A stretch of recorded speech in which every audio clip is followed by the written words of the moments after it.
వారు రాజకీయ నాయకుల యొక్క చొరవతోటో లేదా ఏదో ఒక వ్యవస్థ చొరవతోటో వారి యూనిఫామ్ని సంపాదించుకోరు. కష్టతరమైనటువంటి పరీక్షల్లో వారు ఉత్తీర్ణులై వారు ఆ అర్హతని సాధిస్తూ ఉంటారు. దేశంలో అదేవిధంగా రాష్ట్రంలో కూడా శాంతి భద్రతల్ని కాపాడవలసినటువంటి బాధ్యత వారి భుజాల మీద వేసుకునేటువంటి 4వ సింహంగా పోలీసు వ్యవస్థని ప్రతి ఒక్కరూ కూడా గుర్తిస్తూ ఉంటారు.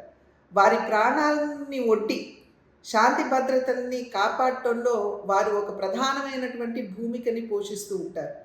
అటువంటి 4వ సింహంగా పరిగణించబడుతున్నటువంటి పోలీస్ వ్యవస్థని ఉద్దేశించి జగన్మోహన్ రెడ్డి గారు బట్టలోడదీసి కొడతాము అని చెప్పటం ఇది సర్వత్రా ఖండించవలసినటువంటి అంశంగా నేను భావిస్తున్నాను. ఈరోజు ఏదైతే రామగిరిలో జరిగిందో, రామగిరి సత్యసాయి జిల్లాలో ఉన్నటువంటి సందర్భంలో సత్యసాయి జిల్లా ఎస్పీ ఒక మహిళ అనేటువంటి విచక్షణ కూడా కోల్పోయి ఈ రకంగా వ్యాఖ్యానించడం అనేది ఇది సమంజసం కాదు అని చెప్పి జగన్మోహన్ రెడ్డి గారికి తెలియజేస్తున్నాం. ఈరోజు ఈ పోలీస్ వ్యవస్థలో దగ్గర 5,000 మహిళలు ఉన్నారు అనేటువంటి విషయాన్ని జగన్మోహన్ రెడ్డి గారు గుర్తించాలి. ఇది కేవలం మహిళలు మాత్రమే కాదు, ఆ వ్యవస్థలో పనిచేస్తున్నటువంటి మహిళలు లేదా పురుషులకి సంబంధించి మాత్రమే కాదు, అసలు ఆ వ్యవస్థను కించపరచడం, ఈ రకంగా వ్యాఖ్యానించడం అనేది ఇది ఎవరూ కూడా స్వాగతించదగ్గ విషయం కాదు అని చెప్పి తెలియజేస్తూ ఆ వ్యవస్థకి ఇవాళ జగన్మోహన్ రెడ్డి గారు క్షమాపణ చెప్పాలని చెప్పి భారతీయ జనతా పార్టీ డిమాండ్ చేస్తుంది. పోలీసు వారు రాజకీయ నాయకుల యొక్క చొరవతోటో లేదా ఏదో ఒక వ్యవస్థ చొరవతోటో వారి యూనిఫామ్ని సంపాదించుకోరు. కష్టతరమైనటువంటి పరీక్షల్లో వారు ఉత్తీర్ణులై వారు ఆ అర్హతని సాధిస్తూ ఉంటారు. దేశంలో అదేవిధంగా రాష్ట్రంలో కూడా శాంతి భద్రతల్ని కాపాడవలసినటువంటి బాధ్యత వారి భుజాల మీద వేసుకునేటువంటి 4వ సింహంగా పోలీసు వ్యవస్థని ప్రతి ఒక్కరూ కూడా గుర్తిస్తూ ఉంటారు.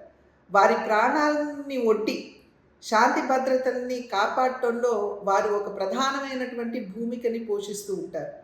అటువంటి 4వ సింహంగా పరిగణించబడుతున్నటువంటి పోలీస్ వ్యవస్థని ఉద్దేశించి జగన్మోహన్ రెడ్డి గారు బట్టలోడదీసి కొడతాము అని చెప్పటం ఇది సర్వత్రా ఖండించవలసినటువంటి అంశంగా నేను భావిస్తున్నాను.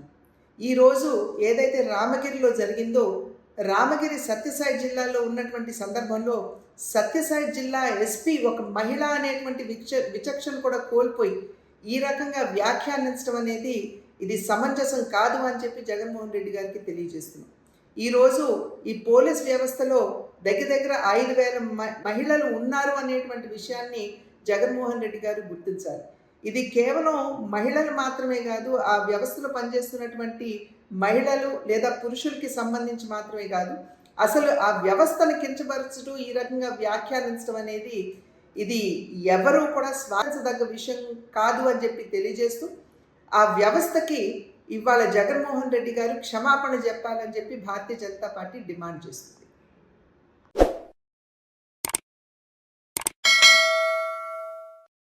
Hi friends, thank you for watching this video. ఈ వీడియో కనుక మీకు నచ్చినట్లయితే దయచేసి లైక్ చేయండి, షేర్ చేయండి. ముఖ్యంగా మా ఛానల్ 24/7 న్యూస్ టీవీని సబ్స్క్రైబ్ చేసుకోండి. ఆ తర్వాత మీ విలువైన అభిప్రాయాల్ని, మార్పులు, చేర్పులు, కావాల్సిన వీడియో ఏమన్నా ఉంటే మన వీడియో కింద కామెంట్ సెక్షన్లో కామెంట్ రూపంలో తెలియజేయండి. నమస్కారం, సాయిదంచిక మాట్లాడుతున్నాను. ప్లీజ్ సబ్స్క్రైబ్, షేర్, లైక్ చేయండి 24/7 టీవీ ఛానల్. హాయ్ నమస్తే, నేను మీ Sonia Akula. Please subscribe to 24/7 news TV. Hi అండి, అందరికీ నమస్తే. నేను Mankota Prasad. Please do subscribe 24/7 news TV. Political, entertainment and infotainment updates కోసం like, share, subscribe 24/7 news TV.